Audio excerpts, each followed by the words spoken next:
આજે આપણે શરીરનું હલનચલનમાં મનુષ્યનું કંકાલ જોઈશું, જેમાં સાંધાના પ્રકાર, પાંસળી પિંજર અને કરોડરજ્જુ જોઈશું. બરાબર. હવે સાંધાના પ્રકારમાં અચલ સાંધો આપણે જોયો તો આ છે એની કોપરી છે. પછી એમાં બે જડબા આપેલા છે, ઉપલું જડબું ને નીચલું જડબું. એમાં ઉપલું જડબું જે છે એ પણ અચલ સાંધો છે. નીચલું જડબું હલશે જ્યારે ઉપલું જડબું હલશે નહીં. તો બે પ્રકારના અચલ સાંધા છે, એક તો ખોપરી અને ઉપલું જડબું. હવે આ છે પાંસળી પિંજર. પાંસળી પિંજર મેં તમે કીધું હતું કયા બે અંગોનું રક્ષણ કરે છે? ફેફસા અને હૃદય. બરાબર છે. અને એ બહારની બાજુ ચારે તરફથી કવર થયેલું છે. તમે પાછળનો ભાગ જોશો તો પાછળની બાજુ બી કવર થયેલું છે. બરાબર છે. હવે આ પાંસળી પિંજરને આપણે ગણીશું તો પાંસળી પિંજર આપણે કેટલી લખેલી હતી? 12 જોડ. 12 જોડ હતી એટલે કેટલી હશે? 24. 12 જોડ એના હળકા હતા એટલે 24 એના હશે.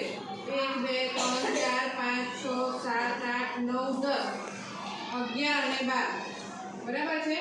11 અને 12. સાઈડમાં આવી રીતે કવર થયેલું હોય છે અને અંદરના ભાગમાં આપણે ડાબી બાજુ ફેફસાની વચ્ચે બે ફેફસાની વચ્ચે હૃદય આવેલું છે. અને હૃદય અહીંયા અને બે ફેફસા એનું એ શું કરે છે? રક્ષણ કરે છે. આ જો પાંસળી પિંજર. હવે પાછળની બાજુ છે કરોડરજ્જુ. આ જે છે કરોડરજ્જુ છે, મણકા જેવી રચના છે. કેટલી હતી? 33. કેટલી? 33 મણકા. બરાબર. એનું એક બી મણકું આપણે ફસી જાય તો આપણને દુખાવો થાય છે. હવે આપણે બધા સાંધાના પ્રકાર જોઈશું. બરાબર. તો સાંધામાં પહેલો સાંધો કયો હતો? હલદસ્તા સાંધા. હલદસ્તા સાંધા ક્યાં હોય? ખભા આગળ અને બીજા કયા આગળ હતા? ઘૂંટણ આગળ એટલે અહીંયા રીતમ આગળ.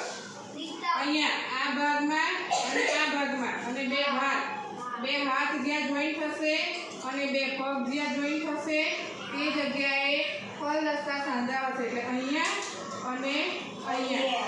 પછી ઉપરી સાંધો હતો. ઉપરી સાંધો આ ગળાના ભાગમાં હોય છે. તો ગળા અને માથાની વચ્ચે સાંધો હોય છે. એનું નામ શું છે? ઉખડી સાંધો.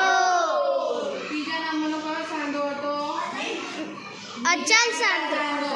બીજાગ્રા સાંધો જે છે તમારી કોણી આગળ હોય છે. આ જે છે તમારી કોણી છે.